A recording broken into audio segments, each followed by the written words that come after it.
Welcome to another Wealth Coffee Chat. Marvellous Monday.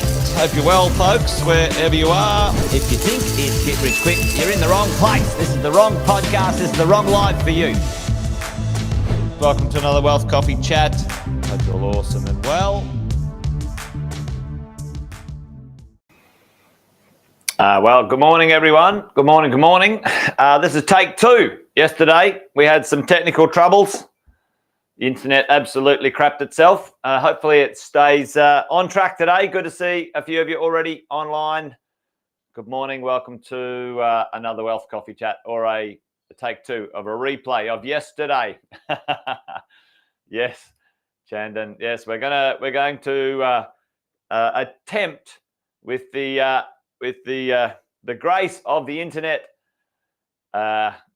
powers to complete our conversation from yesterday, or at least do the high-level overview. So hopefully a few of you are hearing me loud and clear. It looks like everything's up and at it this morning, which is fantastic. Morning, Brad.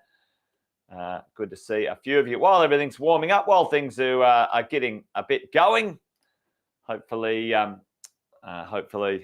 having a good morning. But if you didn't already know, if there's someone new or you've popped along or you're new to the channel, good morning. Jason Whitton's my name, if you didn't already know that.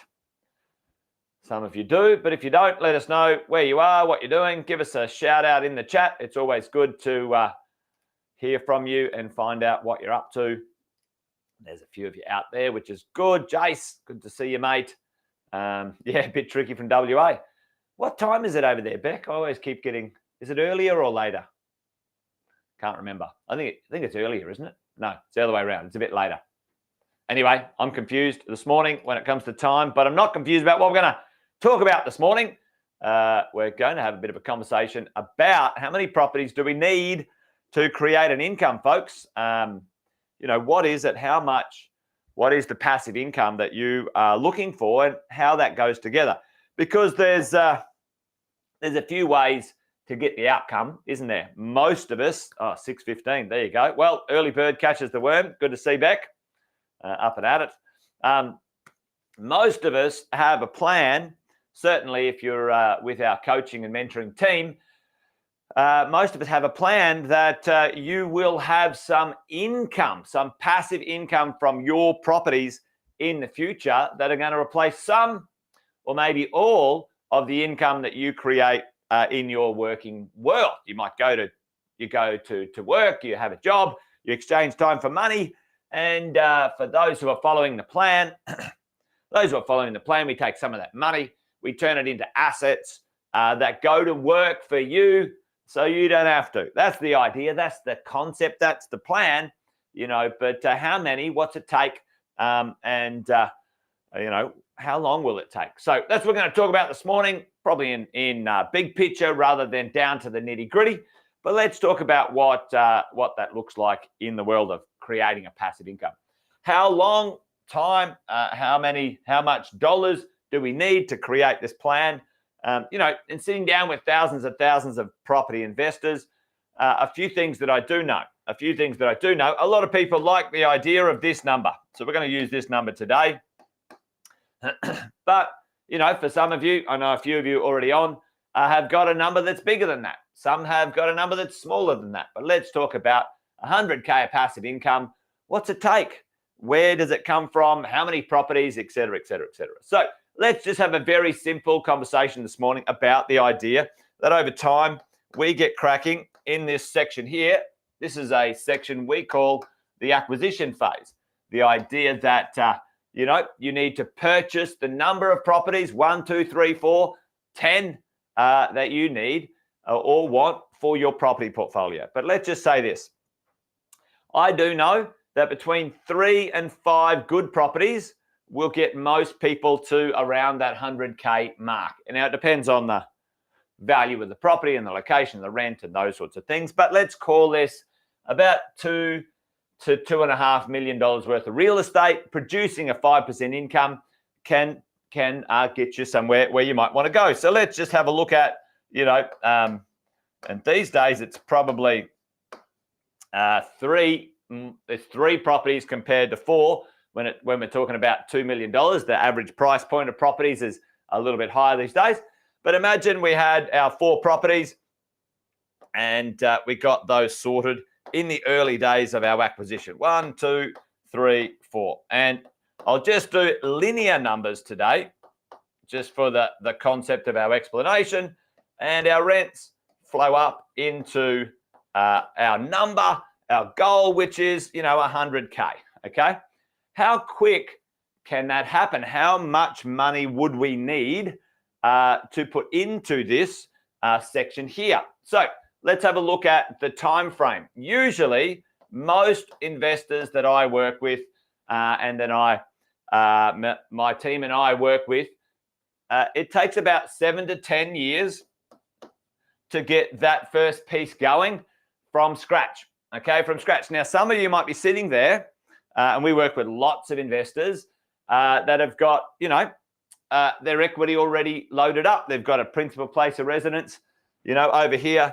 Their PPR might fund the first couple of investments.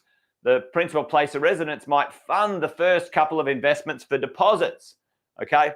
And then what normally happens is these next couple kind of roll those deposits out into the other ones, okay? And maybe even your principal place of residence continues to do that.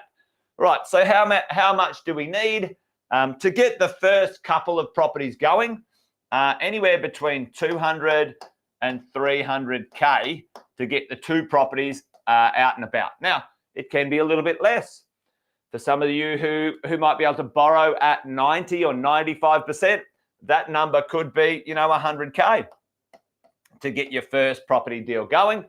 But how much cash / equity, how much time? Between 200 and 300K to get this rolling along and the first 7 to 10 years. So this is the acquisition phase. This is the phase where we acquire the properties. We get, as many of them into our portfolio as we think we need, and crack on from there. So put it in the chat. There's a few of you there now. How many properties / dollars of wealth do you need to acquire in your acquisition phase? What's the number? What's it look like for you? Is it 3 properties? Is it 4 properties? Is it 5 properties? Is it 7 or 8? Or, are you looking at a dollar amount? Put that in the chat as we play along. For most people, 3 to 4 is a great starting point, okay? As we roll along. Yep. Beck's got a good question. Is it a good idea to keep using equity from the PPR to build up investment properties? It's perfectly fine, Beck, if you are organized in a way that your finance is structured in a way that it keeps your principal place of residence safe, and the debts that you use it to secure are tax deductible. at some point, you may stop using your principal place of residence for that, and you might do something else with it. And this is where maybe this next phase comes in, and I'll talk to you about this as we roll along. We've got a few people here. We've got, working on the third, and then, get the fourth once number 3 settled. Luke's got, 4 properties, 150. There's a lot of people, a lot of investors think, I remember reading this book, 0 to 100 by, can't remember his name now. Anyway, he wrote a book, you need 100 properties, and everyone talks about, I've got 50 and 20 and 100 or whatever. Seriously, team, you don't need that many pieces of real estate in your portfolio. And I'm telling you, 3 to 5 good properties, 5 to 7 is a no-brainer over, let's say, a 15-year acquisition period. If you get a couple of good capital growth runs and your income goes up and your property's rents go up. Steve McKnight, that's right.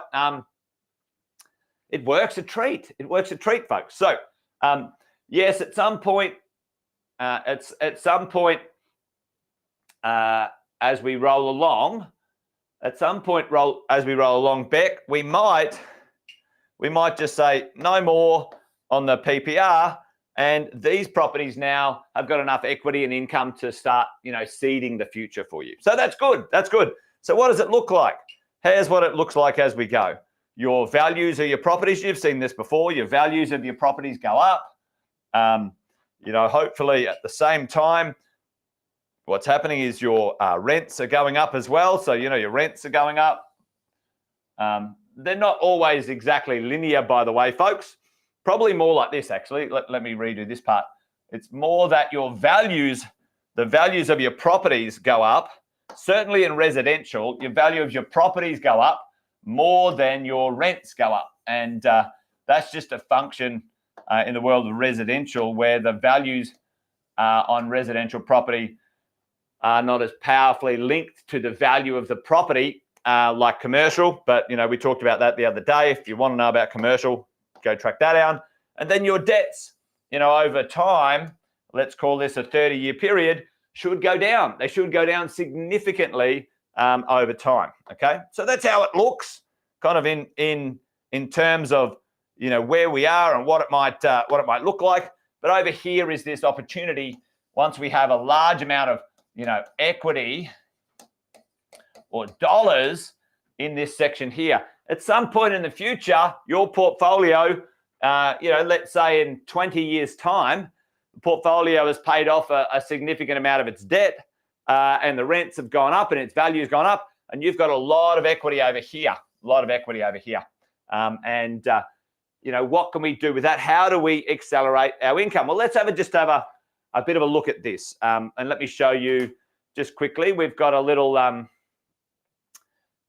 bit of software here that you guys have seen. If you're in our coaching and mentoring program, you get access to this, and you can work with your coaches on it.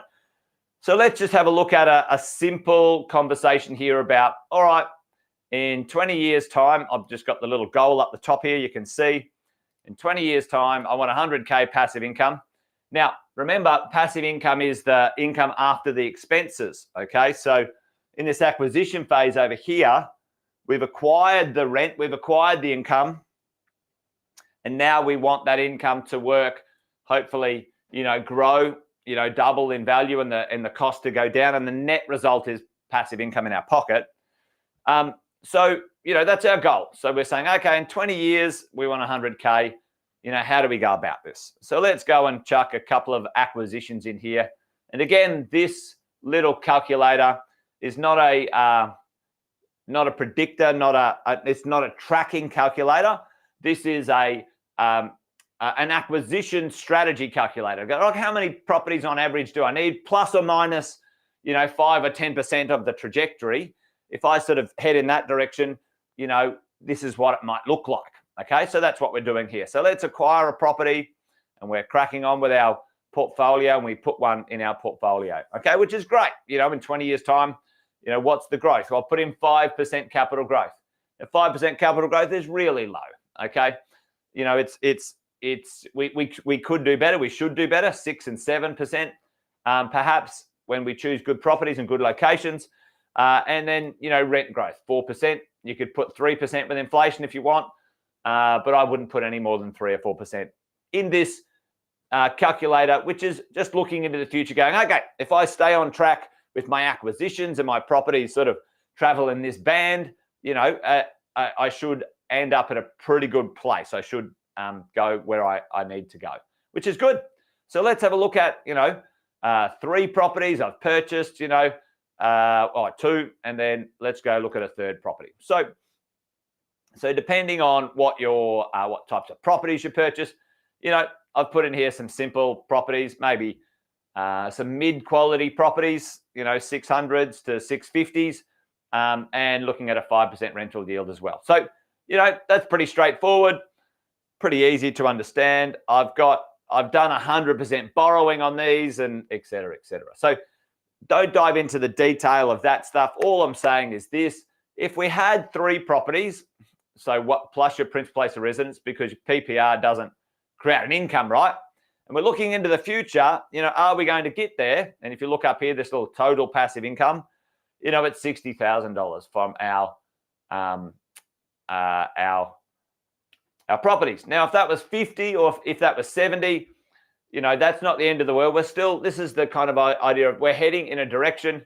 Like I said, plus or minus 10% is going to be the trajectory of this conversation, this look at what we're trying to do. So what can we do? Put it in the chat. We get there, but it doesn't look like so it doesn't look like that we're going to get there, team. We're going to get there. So what could we do? Chuck it in the chat. We got 3 properties. What should we do?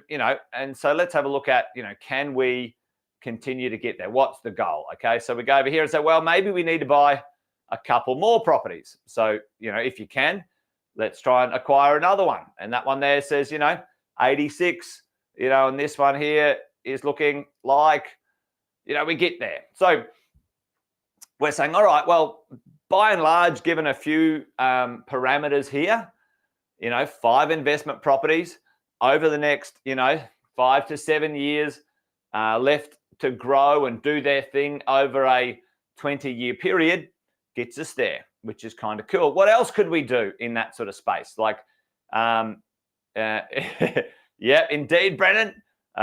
Chuck your name down for the lotto for sure. Nothing wrong with getting in the ring for that one.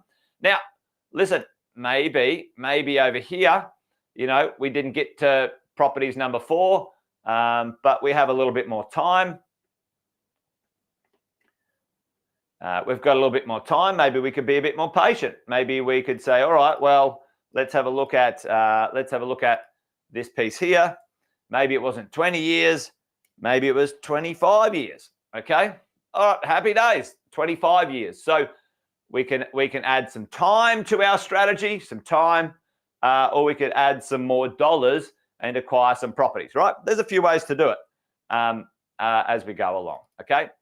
A few other things we could do at that stage. Let's say at this point,